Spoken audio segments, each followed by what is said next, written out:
এটা কেটে দেয় না। শুভ সকাল, জুম্মা মোবারক।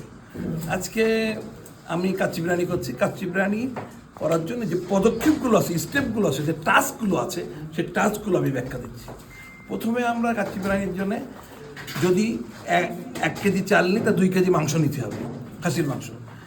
ওই চাল লবণ পানিতে ভিজাতে হবে এবং খাসির মাংস লবণ পানিতে ভিজাতে হবে। এই লবণ পানিতে ভিজানো কমপক্ষে 2 ঘন্টা হলে ভালো হয়, আধা ঘন্টা হলে কোনো সমস্যা নেই। আচ্ছা, তৃতীয় টাস্ক হচ্ছে পেঁয়াজ আদা রসুন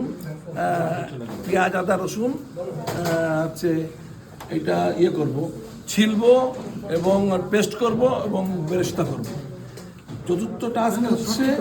চতুর্থ টাস্ক হচ্ছে বিরিয়ানি যে মশলা আছে ওই মশলাটা আমি বানাবো এবং আপনাদেরকে দেবো। পঞ্চম টাস্ক হচ্ছে পেঁয়াজের বেরেস্তা করব। ষষ্ঠ টাস্ক হচ্ছে আমি বিরিয়ানির যা আছে, মাংস আছে, ওই মাংসটা সিজনিং করব। সপ্তম টাস্ক হচ্ছে বিরিয়ানির যে চাল আছে, ভাত আছে, ভাতটা রেডি করব, চালটা সিদ্ধ করে। তারপরে 8 নম্বর টাস্ক হচ্ছে বিরিয়ানিটা স্টাফিং করে রেডি করে দেবো, কুকিংয়ে চলে যাবো। এই হচ্ছে বিরিয়ানি পদ্ধতি। ধন্যবাদ।